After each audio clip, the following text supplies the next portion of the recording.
My next guest is a multi-talented individual who's great at acting, dancing, tech, finance, real estate, you name it. He's one of my great friends. We went to college together. I mean, this interview is so hot, I should turn off the fireplace. Give it up for my friend, Alex Walker. I had gotten some advice from people like Dave Ramsey and other folks where they say, if you have a rental property, make sure you own it cash.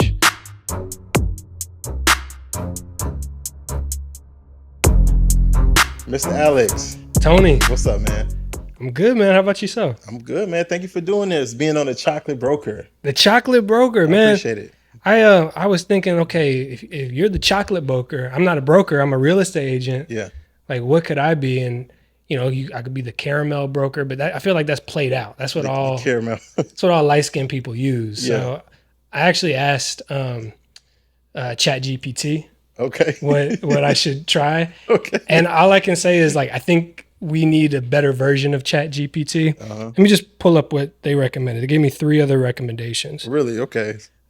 So the first one, they said, well, first of all, I said, what food is similar color to caramel? I'm looking for a food that's light brown, preferably something sweet. And they said toffee. I said the toffee. Toffee realtor. The toffee agent. The toffee agent. That's not bad. It's not the same as the chocolate broker. Okay. Okay. Here's another one. The butterscotch agent. Nah. Okay. No, we're not going. No. Now, if you were gay, I think that might work for you. If I were old, that'd be a good one. Butterscotch. I feel like butterscotch I associate with old black people. Woman.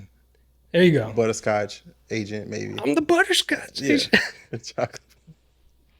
Okay. And then the last one is again the graham cracker agent.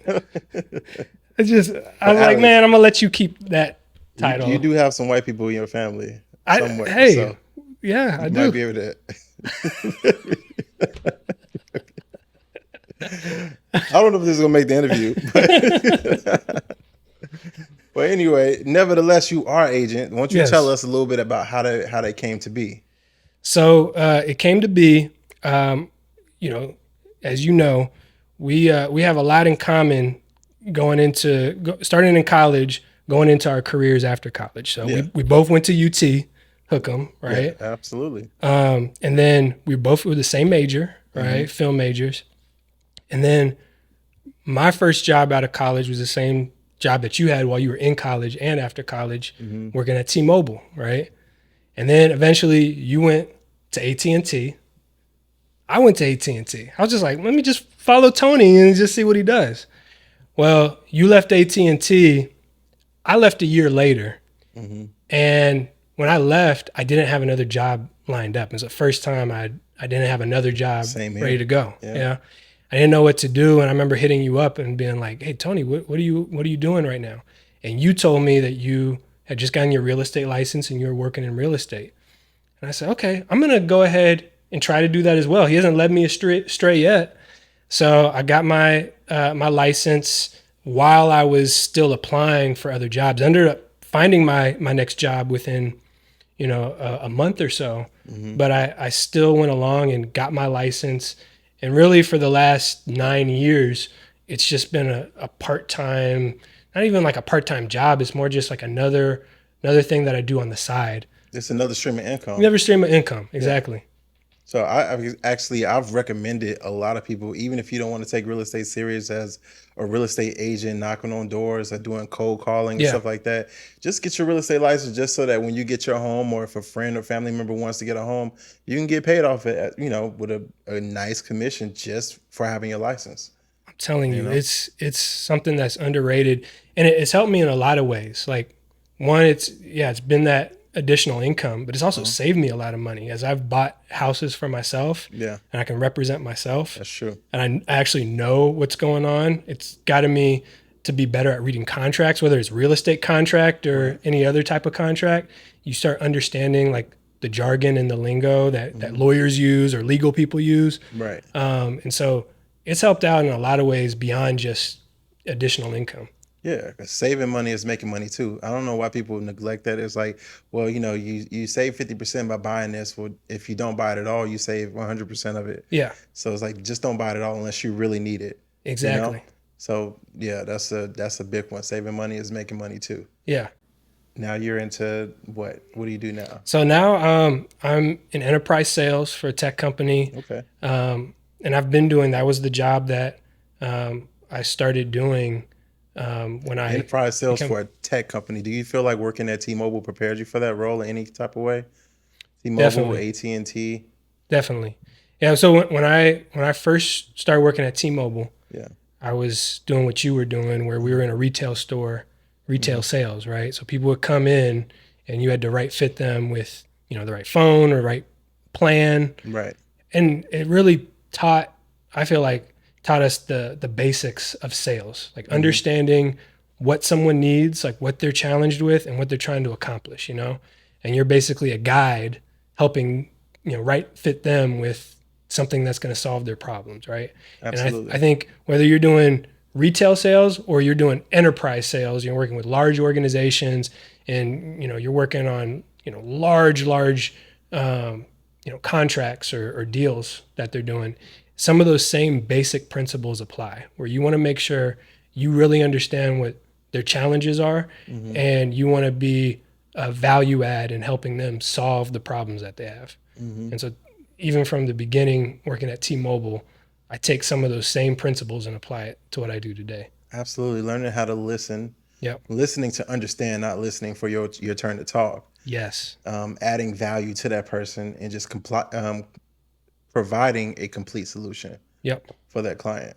So many people think sales is just talking, Hmm. and just saying the right things and stuff. And I think probably 90% of sales is being able to listen and really understand people instead Hmm. of just talking a bunch. Right.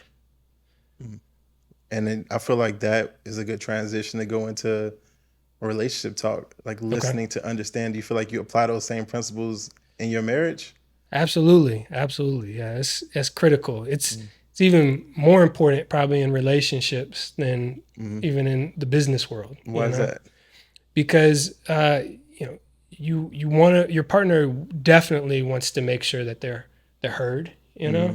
and if you're just doing all the talking, if you're the one that's coming up with all the solutions and not really getting their input on what it is that they really want, you're Mm-hmm. not going to find the right way to communicate. You're not going to find the right solutions to people's problems, and Mm-hmm. sometimes different from business, like people don't always want solutions to their problems, like sometimes people just want to felt heard, Absolutely. and so sometimes you just need to understand that and just be a listening ear. How long has it been now? How long have you been married? I've been married for 5.5 years now. 5.5 Yeah. years. And hmm you guys purchased a house together shortly after being married, or was hmm it right before? right Right before. before. Yeah. Right before getting married. And man, I have to give you congratulations. One, most people don't become homeowners at all, but you didn't just become a homeowner. You actually really own your home because you paid it off. Mm. Can you please share with us how you did that? Yeah. I'll also say why I did it too, Okay. because I know a lot of people feel like, oh, you should just keep the mortgage, the interest is tax deductible and all that stuff. Right. But I'll tell you kind of where it came from and why I decided to do it too. Okay. So first year I made the minimum payment. And by minimum payment, like whatever that monthly payment was for the mortgage, right? Which Hmm. also included taxes and insurance, right? Right. Principal, Principal, taxes. interest, tax, insurance. Hmm. And so it was like 1,500 a month. And I was like, yep, just put the minimum. There we go. Hmm. After the first year ended, I got a new bill and it said, oh, your monthly payment's now 1,900 a month. What? I was like, Wait, what? no, you went from 1,500 to 1,900 in your payment? 1,500 to 1,900 in 1 year. Wow. I live in Austin, and the Mm. house, was in Austin, and so we were experiencing at that time incredibly high real estate value growth, right? Like Right. properties were going up in value significantly at that time. And so the main thing that was driving the increase, mortgage payment was the taxes and the insurance. The insurance company said, yeah, well, your house is worth more, so we're going to have to increase the premium on what you're paying for insurance. And then the same thing with taxes. They said, oh, the market value of this house is significantly more, so we're going to increase it. That's great. How does Yeah. the insurance get off saying like, hey, now wood costs more because the value of houses went up? And that wasn't always necessarily true. That was just like a way to get more money for the insurance companies. You know? I don't know. I mean, I think it was a combination of that, and I mean, I don't have the data to support this, but I know we've been having some crazy weather, and I know that sometimes when floods or hail damage happens frequently in an area, Right. like they say, oh, we're paying out a lot in in insurance, so we're going to have to recoup it somehow, and it Right. comes with higher premiums. Right. But I just feel like the philosophy for the insurance company is, you know, we win, you lose because you're paying money, right? Yeah. But it's like, well, what shit happens when you actually have to pay us? Now it's like, okay, well, we'll increase our prices so we still win. Right. You know what I mean? Like, where's the balance? Because you're not doing this for free. As an insurance company, you're Right. making millions, probably billions of dollars anyway, hundreds of millions at the very least Right. of money. So I feel like when tragedies do happen, they should take the L those years, seeing that they're making money year over year anyway. Right. Right. So Absolutely. Absolutely. I don't know. That's wild though. But continue on. You went from 15 to 19 and To you're 19. like, no more. Exactly. I was like, I'm done with this. The other thing I should mention too, like when I bought my house, I intentionally didn't get a house at the top of like what I could afford, what they would approve me for loan wise. Like I got something that was comfortable, that allowed me to have a nice property in a good market, but it was probably, if you look at Austin at the time, it's probably on the low end of the market. But it was perfect for us at that time. We didn't need anything House couldn't have fancy. been on the low end of the market. This probably the medium. What do you mean low end of the market? That's a nice house. I mean, we could talk numbers. Like the house was like $250K when I bought it. Okay. Right. Yeah. And at the time, I know now that's like super cheap. Right. At the time, it was still on the cheaper end for Austin. I think probably the medium home value there was probably like 350, probably around 2019-ish time frame. So it was below average. But for your specific area though, because I could see if you were closer to downtown Austin, but being further out in Austin, I feel like that was the median price for a house on the outskirts of Austin. Yeah. You know what I mean? Yeah. So when you say on the lower end, it makes it seem like, you know what I mean? It wasn't the lower end of your neighborhood. There were houses that probably were, probably in the ones that needed a lot of work or whatever. Yeah. It's like a normal price for a nice house in your area. I just put it like this. Like, I don't want to argue about you. I just know it was a cheap house, I just know Tony. it was a nice house. And I was like, what? This was the regular price. But go ahead. I just put it like this. Like, I knew friends and peers of mine like were buying houses probably about double what my house was worth. Right. Right. I intentionally said like, let me just get my first house. Like, let me get something that I can comfortably afford. And then I'll work my way up over time. I don't need a whole lot. Right. And I'm so glad that I did that, because when I realized the payment went from $1,500 to $1,900, I was like, okay, I want to pay this thing off. And because I got a house that wasn't as, pricey as I could have gotten, it was a reasonable thing to do, Right. And so, working in sales, we don't get paid the same every paycheck. Our pay is determined on our performance. And so I was hitting a good stride with my job, and basically instead of, spending that money when I got a good paycheck, I put it all towards the house. I kept my expenses very low. I want to say like we were eating beans and rice, as Dave Ramsey would say, but we weren't going out to eat a whole lot. We weren't racking up credit card bills, buying clothes, Right. unnecessary things like that. No beans and rice unless it was in your Chipotle. Unless it was in my Chipotle. Yeah, that's what Yeah. you. Yeah. That's your favorite spot, right? I like Chipotle, man. You could eat clean. You could eat clean if you choose to, you Yeah, if you know? choose to. Yeah, And or you can dirty it yeah. up a little bit if you want to. Yeah. I know people have been complaining like the portions aren't the Yeah. right amount, Hey, but they went down on the portions. They skimp. I got some hacks. I won't share them here, but Okay, you don't want to mess them up. I don't want to mess up my hacks, but if you see me, you can off camera we could talk about it. Shouldn't ask you anything about real estate, your success. Just ask about the Chipotle. Chipotle. Hacks. You run it to Alex. Chipotle hacks. Exactly. Okay. Oh no, you say you're using your commission checks. Yeah. And you were paying down a house. Did you have a method to the madness as far as like, I'm going to put this amount down for this loan to pay out this house, or was it just, I'm just going to just put all the extra money towards it no matter how much it is? Put all the extra money towards it. Like I made sure we had enough to cover, all of our bills, expenses, even, a little bit of money just to have as, just, to go out to eat, stuff like that. I didn't want it to be, like we were struggling, right? Right. But I wanted to make sure that I treated it like very seriously, and I said, I started doing the math and realized like over this period of time, I can get this thing paid off. And what would that mean once I have it paid off? Not having a mortgage payment. Right. Like, how is that going to feel? Yeah.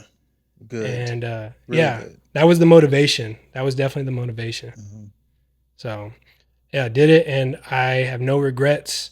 Going back to Dave Ramsey, I like listening to Dave. He said, I haven't met anybody that has paid off their house and then said, you know what? I want to go ahead and get my mortgage back.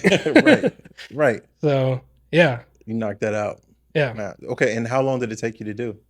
Took me, so about in 2019, I think about 3 years in total. Mm-hmm. That first year, I just did the minimum payment. So about 2 years where I was just laser focused on it. That's crazy. So something that's supposed to take 30 years took you 3 years. Yeah. Was your wife on board with that? Or was she pushing you to do it? Or was she more like splurge a little more? She would probably splurge a little more. I think opposites attract. So, I think it's good that we have that balance because if it were me, or I know how you are too, like we're cheap sometimes, right? Sometimes for the right reasons. For the right reasons. Yeah. We think about the future, but my wife is big on like, you have to be able to enjoy life now. Tomorrow's not promised, So we struck a balance with it. Mm-hmm. And eventually when she saw how possible it was, like she got on board and was very supportive of it. And when we paid it off, like we celebrated, we got to really share that together because it's something that we both worked on. Yeah, absolutely. Yeah. Can you share what celebrating looked like for y'all? I think what we did was we went out to dinner, had a nice dinner. Nice dinner. It wasn't Chipotle. Yeah. Not Chipotle. We had a nice dinner. Spot. Okay. Yeah. We went on a vacation. Yeah. Too. Okay, good. Yeah. And we realized like, hey, we work together on this. Anything's possible. Absolutely. That's cool, man. That's awesome. So sounds like you could have did it in 2 years, but you just, struck a balance, and that balance was 3 years. 3 years was the right amount of time. Yeah. It kept a great answer. Kept us happy. For a married man. That's a great answer. It was the right amount of time. It was the right amount of time. I'm still married now. You are happily married with a baby. Yes. With a grown woman baby. A grown woman baby. Yeah, she's grown. Like she's pulling out, trying to open the refrigerators and this is true. Telling you what to do, telling you not to go travel for work and stuff. That's a grown woman. Yeah. She told me to come here today. She's 16 months. Okay. And she said, Dad, come here. And she put her hand out. And I was like, oh, okay. Yes, ma'am. And then she had a plan. She had a plan. She was like, I got him. Exactly. She took me upstairs to her toys, and she said, we're going to play with the toys. And I was like, all right, let's do it. Leilani. Where did you come up with that name? So I proposed to my wife in Hawaii. Mm-hmm. And I don't know, Hawaii's always been It's like a special place for Leilani us. is your child's name, by the way. I just Yes. blurted it out, but yeah, Yes. it's your baby's name, Yes. and you came up with that name in Hawaii, proposing to your wife. Yeah. Hawaii's just always Oh, been a place that we've just really enjoyed and that's loved. nice. Yeah. And so when we were going through baby names, I never forget, we were throwing out names back and forth, and almost all of them, one of us said no. And I was probably more strict than my wife was with, or picky with picking names. Uh-huh. And eventually she gave me this website, and I think it had like 400 baby names for girls. And I went through all of them. It was almost like Tinder where you could swipe left or swipe right. Mm-hmm. And I was like, no, no, no, no, no, no. Yeah. And then when I saw Leilani, I was like, yeah, that's a nice one. And I didn't think my wife would like it at first. And I Yeah. said it out loud, and she goes, that's one of the ones I liked. Oh, And wow. so, I mean, it was rare that we found something that we both enjoyed. Right. And we said, okay, that's it. Yeah. Very opposite personalities that work so well together. That's like, did you know that at first swipe? Uh, yeah, I think I had some type of insight into it. Mm-hmm. I wouldn't say like I could tell just from a few pictures, Yeah. but and that's the other thing. We met on Tinder. I don't think we Wait, said what? that. We're a Tinder Wait. love story. Wait, what? It's possible. Okay, so you met your wife on Tinder. I met my wife on Tinder. Were you looking for a wife on Tinder I at wouldn't the say I time? was looking for a wife. I was open to it though. You know, Okay.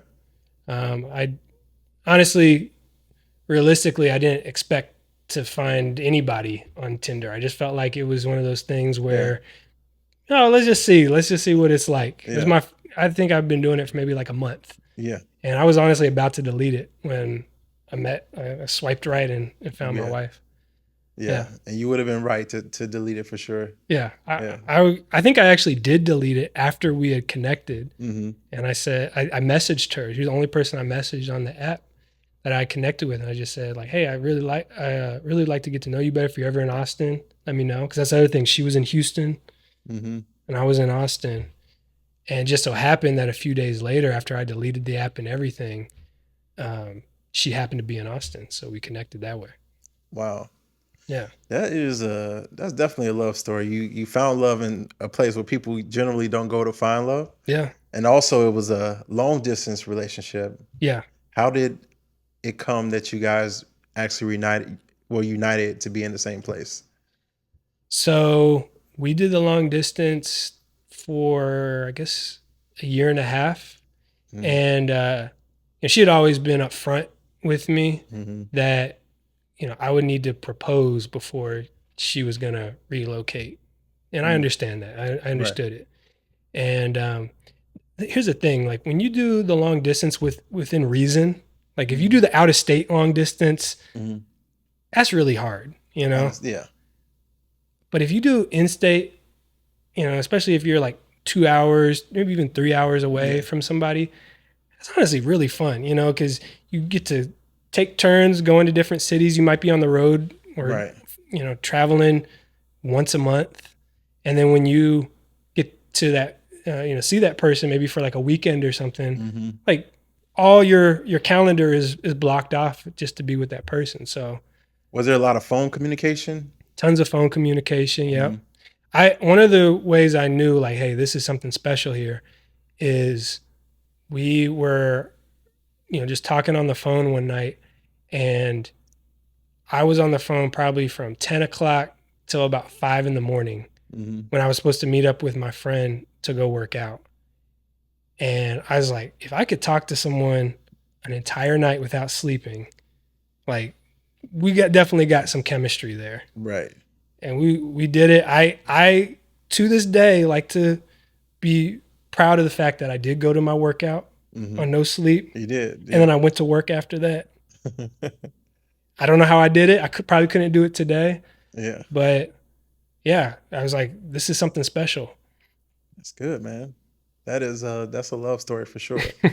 It is. What would you say are the top 3 things you love about your wife? Top 3 things I love. I love her creativity. She's like one of the most creative people I know. Mm-hmm. And I always felt like I was decently creative, but she like blows my creativity out the water. And whether it's in her being able to design things with her hands, or like envisioning like a space, how to make a house a home. And just to put that in perspective, like you're a pretty talented dude. Like you can act, you can dance, you can come up with stories, you can direct, you can do, because we went to film school together. Yeah. So I know all the creative things you can do. And for you to say she's way more creative than you Yeah. blows my mind. I'm like, what? We need to get her we need to get some ideas. Shout out to Alex's wife. We say her name on here or what? Yeah, you can say your name. I hope so. Let me text you real quick. No. Oh man. Shout out. Okay, we'll leave it. Shout out to the wife. Okay. Yeah. I don't know if she put it. I don't want to be mad at me. Okay. All right. Number All two. Right. Number two thing. Number two. So we said creativity. Number two. Man, her sense of humor. Yeah. That's another thing. I think I'm decently funny. I'm not like she's a comedian. Probably funny because she's never told me no jokes. I want to. See, you got to get to know her. But I thought I did. I mean, you do know her, but like I'm saying, like she's just like you. She doesn't let everybody see her funny side. Got you. Yeah. Okay. Like I don't think people know how funny she is until like you just can really have a moment where you just talk to her, just chat it up. Gotcha. Yeah. I'm looking forward to it. Yeah. And put the pressure on her now. Okay. All right. All right. Funny. Creative. And then just committed. Mm-hmm. That's something that I think is missing in a lot of people in this day and age, Committed to what? When she believes in something or when she loves something, she's completely committed and dedicated to that. So in being a wife, she's 100% committed and dedicated to it. And being a mother, same exact thing. Mm-hmm. When she was a teacher, same exact thing. She was an incredible teacher.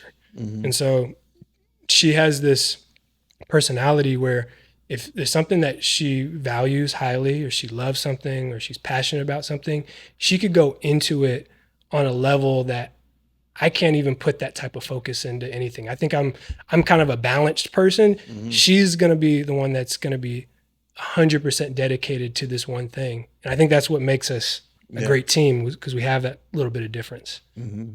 Wow. It's interesting you say that, because I do see a balance in you, because I feel like when you do things, it's almost like you got your hand in a lot of pots, in a sense. Like you have your license as a real estate agent, you're in the real estate, you still pursue acting to a certain degree from UT. You also have your foot in the corporate world, working where you work. So it's like you have it's like you want to be aware of all possibilities all at the same time. Almost like you're like experiencing yourself in different dimensions. Do you ever feel like you want to just jump into one of those things fully? Like you want to just be completely an actor and nothing else? Yeah, no, absolutely, man. Like I've thought a lot about this, and it's one of those things that I don't know, I struggle with internally, because I feel like having balance in just life in general is a very good thing, but I think it also limits you from being excellent or great at something. Right, jack of all trades. Exactly. Type thing, yeah. But I think about, you think about Kobe Bryant, or some of the greatest people to do what they've done in their field, and they just have this ability to obsess over something and like put everything aside to focus on that. Yeah. And maybe it's just that I haven't found that thing that makes me want to do that, but I don't know. Some of it's like, I want to be a good father. I want to be a good husband. I want to be good in real estate, right? It's like, I don't want to have to sacrifice, something for something else. My wife has the ability to really be focused on one specific thing. And so I see that as kind of like God brought us together, because I can bring the balance, and then she can focus on one specific thing, and we just kind of we level each other out in a way. Yeah. So you can kind of watch all things, and she can focus in on whatever needs to be focused on. Exactly. Like right now, and it'll probably be this case for a while, is, our daughter is so young, right? Mm, And, while I can be there to balance and make sure a lot of the stuff in the house is going right, she can be there to really focus on the day to day. Like, I don't know how to put it, but like she can, every little nuance of this being, she can yes, focus in on, be like, oh, oh, I don't like the way you do that, or let's fix this, or you're doing this now. That's good. Like every little nuance of this being, she's a part of. Like she can perfectly craft, because she likes to craft, but she can perfectly craft like the perfect combination of you two. yeah, she's just so present. Like for my job, I have to travel sometimes, right? Hmm. Um, and she's being a stay at home mom right now, and just that combined with her ability to just really focus on our daughter, like, Yeah, makes her the most amazing mom. yeah. Oh, I know she's an amazing mom. Yeah, That's one thing I know for sure. I don't know about her being funny though. I'm waiting bro, for her to I'm make me telling laugh, you, but I know she a great mom. So she's that's hilarious. awesome. I'm be like, crack a joke. Oh man, that is cool. Okay. Ask you the top three things. Um, I also wanted to get into. Well, I should have asked you earlier. Your decision. So you paid off your house, and then you decide, hey, I want to make this a rental property. I want to make some Yes, money. yes, Tell me about that. yeah, exactly. So I I'd always known, especially after you got into real estate and seeing that you had multiple rental properties. It was something Hey, that I hey, don't wanted. be. Hey, Oh, and is I'm that? doing okay, but those are rumors. Oh, Those are okay, okay, allegations. okay. So No, I'm. somebody else that I Somebody, yeah, know, somebody has multiple properties. Somebody has multiple Airbnbs, and doing their thing. yeah, doing No, doing it's doing not me though. fantastic. No, but I'm sorry. Go ahead. I'm sorry.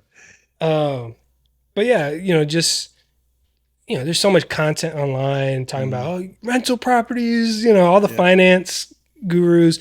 Here's the thing, like, there's a lot of content that says just go get a rental property tomorrow, and Yeah. you know you'll be able to get it to cash flow Hmm. immediately. And just from my experience of having one house, like, I knew that wasn't always as simple as people made it seem, right? Right. But I had gotten some advice from people like Dave Ramsey and other folks where they say, if you have a rental property, make sure you own it cash. Hmm. And it wasn't until I actually bought the house that you know, I realized, hey, there's some real perks to that.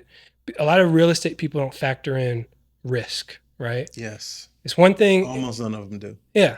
But And especially when you're brand new into real estate. Like, it's one thing if you own 600 properties, right? right. And okay, taking out a loan for or a mortgage for a property, that's not really anything for you. But if you have one property and, say hail storm happens and you got to pay for a new roof, and you're only profiting about $200 a month after everything is on the mortgage is paid for, and then you got to pay for a new roof that's 10 grand, like, all of a sudden you're not making any money off of your rental property. At all. In fact, you're in a negative. And that's one thing for new investors and new people. It's like if you rent a property, I want to talk to the camera on this one. If you rent a property and your mortgage is 1,500 and then the next year goes up to 1,900, but you were only charging the tenant $1,900 in the first place, it's like, where's your profit?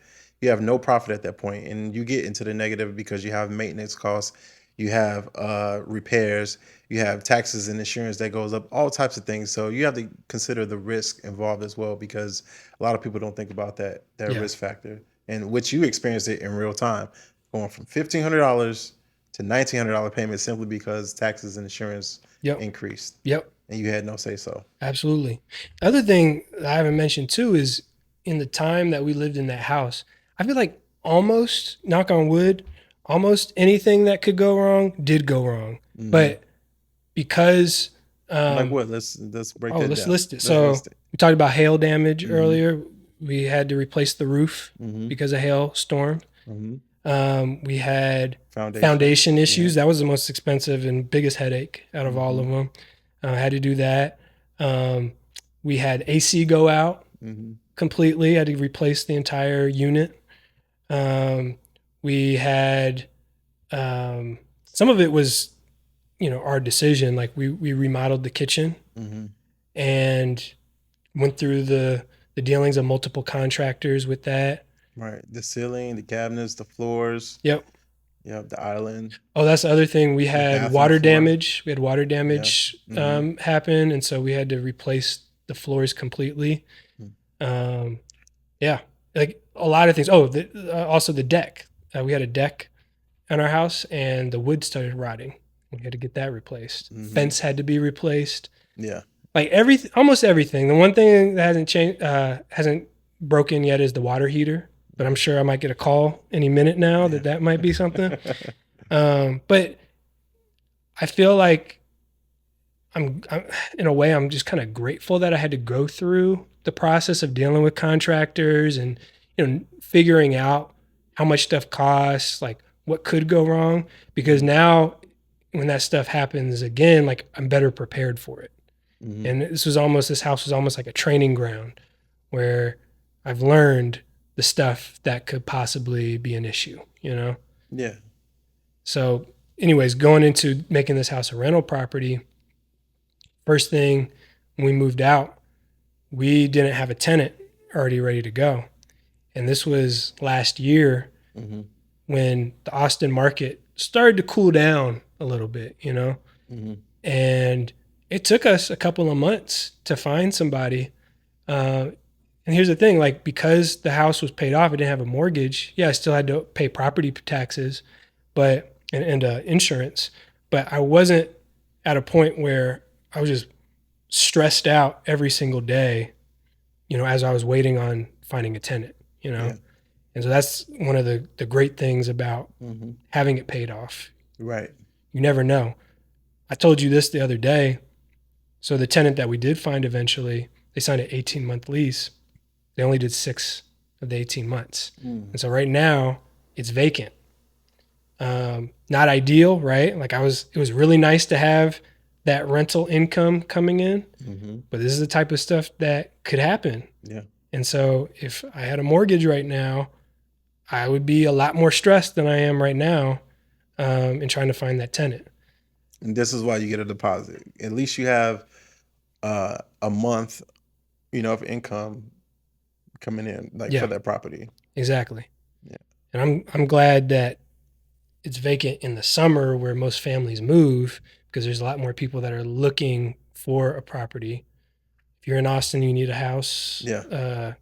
How many bedrooms? 4 bedrooms, 2 baths. Yeah, 4 bedrooms, 2 bath, nice deck. Yes, nice deck. Yeah, It's wonderful. It was on House Hunters.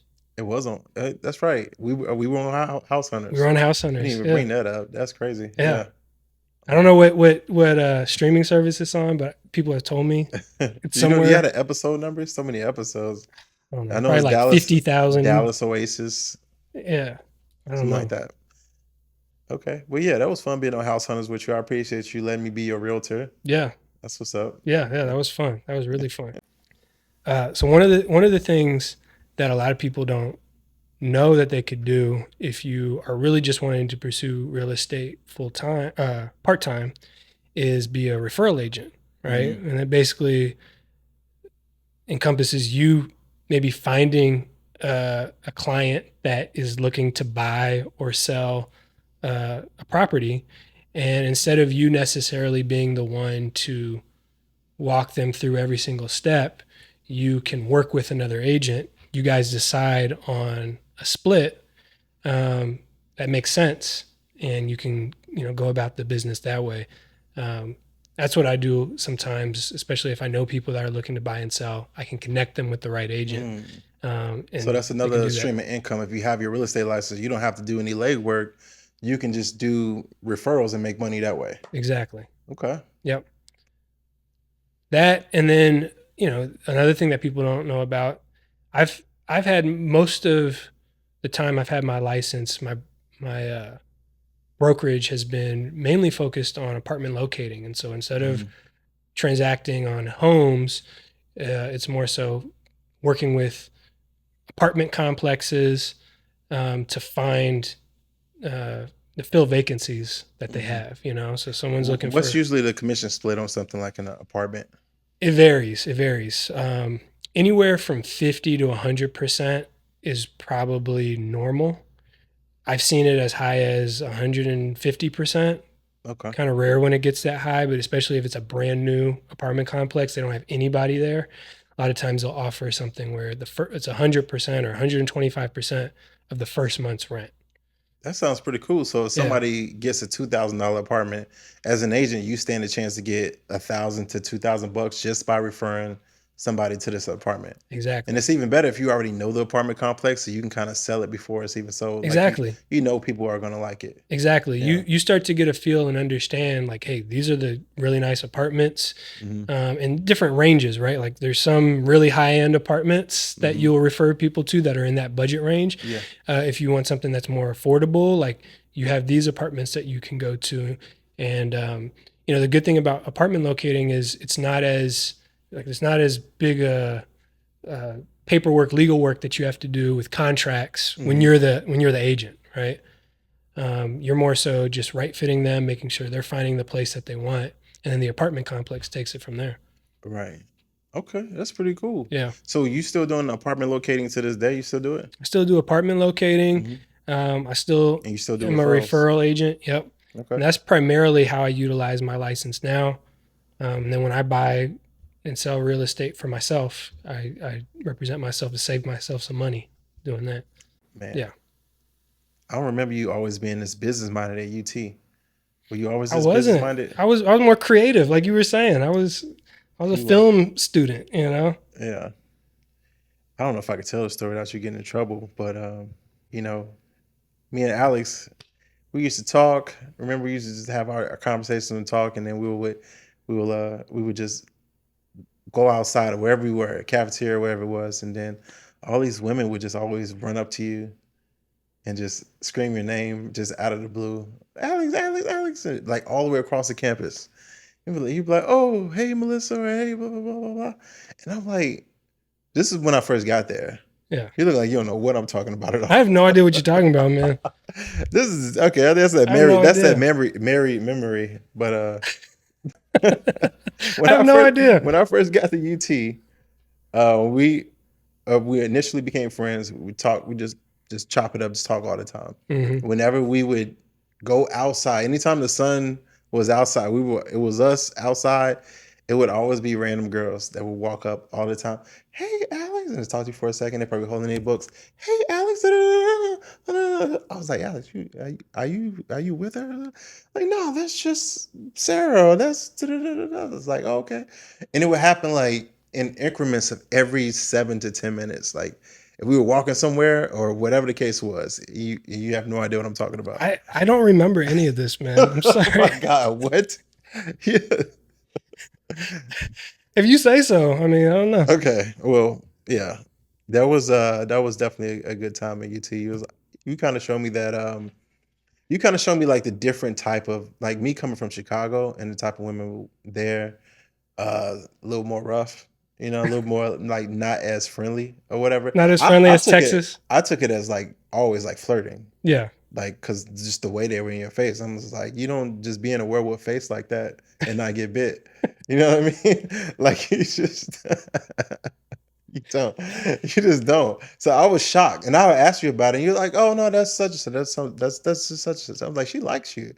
No, she don't. I've known her since freshman year. I'm like, what that mean? Like, what is all the time? Like, Really? none of this. You don't remember any of this? I don't remember any of Okay. this, man. I'm sorry. Like, I don't. I was just like, well, anyway, that changed my whole impression of like, I guess like just different, just coming from a different place, going from Chicago to Texas. It could have been Yeah. California, it could have been anywhere, but for me, I was just like, damn, it's different. It's really friendly women out here, you Yeah. know. Yeah. And I think that's changed a lot nowadays. Like with women, I feel like women are a little bit less that way, but at the same time, there's a time difference too because now Yeah. we're older. It's not like I feel like the further you go back in time, the less damage you get on both sides, women and men. Yeah. But So I've been off the market for a while now. What would you a very say? long time. It's been a while. Yeah. What would you say is like the biggest challenge with dating right now? The biggest challenge with dating right now is that you have there's still a gender war, and I think it's calming down a little bit, but I think that there's a lot of hurt Mm-hmm. humans. I won't say women or men. There's a Mm-hmm. lot of hurt humans out here, and they both like are trying to figure it out, but also are getting the advice from people who are purposely poisoning them for financial gain or Mm-hmm. for, it's all types of different motives out there for it. But I feel like overall, they're both sides are confused as to what things should be. Mm-hmm. Some less than others, but I think that for the most part, that's basically what it is. Like both sides are very confused, and neither side thinks they're confused at all, Mm-hmm. which is I feel like the biggest issue we're faced with. So it takes Mm-hmm. somebody to like kind of come in with um a non-judgmental attitude, but at the same time, like you almost have to be like great at what you're doing. Like you almost have to be a great, people complain about being someone being manipulative, like a narcissist or whatever like that. I feel like you have to be a great manipulator in order to do the right thing. Mm-hmm. It's like if you're smart, you have the ability to manipulate. That's Yeah. part of being an intelligent person. So it's like if someone is like I don't know, like they come in with a lot of and I don't want to name anything specifically, but just coming with a false narrative and you want to show them like if there's a better way. You Mm-hmm. can't just say there's a better way. You have to show them in a roundabout way, which is manipulative, Mm-hmm. but you're doing it for the right reasons. Gotcha. Okay. Yeah, that makes sense. Yeah. But it's rough out here, dog. Is it? It's rough. Hmm. Well, Should get on Tinder is the way that Tinder. everybody should go. Tinder's the way to go. I heard there's all these other apps now though. There's what was it Hinge and Yeah. Bumble and all that. Yeah. See, we just had like Tinder. Yeah. That was it. Plenty of Fish was before that. Okay. There was a Plenty of Fish before that, and before that, there was uh they had one called Black Planet. I don't know if you ever heard of that. Black was it just black people? I would say it was black people only because I'm black and I just thought I saw on there, but it Yeah. was just like it was like Facebook but for dating, I guess. Okay. And before that, Blackpeoplemeet.com. no, that's newer. Now before that, there was in Chicago, and nobody talks about this. And I don't know, maybe you know something about this, but in Chicago they had something called the Party Line. The party line. Yeah. It was an app? No, it was a phone. Like you had to Oh, you dial this number, right? yeah. This is crazy. You dial this number, and then you got all these menu options. They had like it was this weird, creepy white man voice on there. It's like, you've reached the party line. For the live room, press one. And then it would be like you could press one, and then you would be in a room full of people like yourself, Yeah. and like just people like, hey, who was I talking to? It'd be like, but it'd be like 50 people in this room. So Yeah. mainly it'd just be a lot of yelling. Yeah. And then it was another, if you press two, you can like I don't know if it was two or not, but you could record a voicemail. Yeah. And then when you record your voicemail, you can listen to the female voicemail. So it'd be like, guys looking for girls, press one. Girls looking for guys, press two. Yeah, guys, press three. Lesbians, press four. Literally, like that. It was like, what?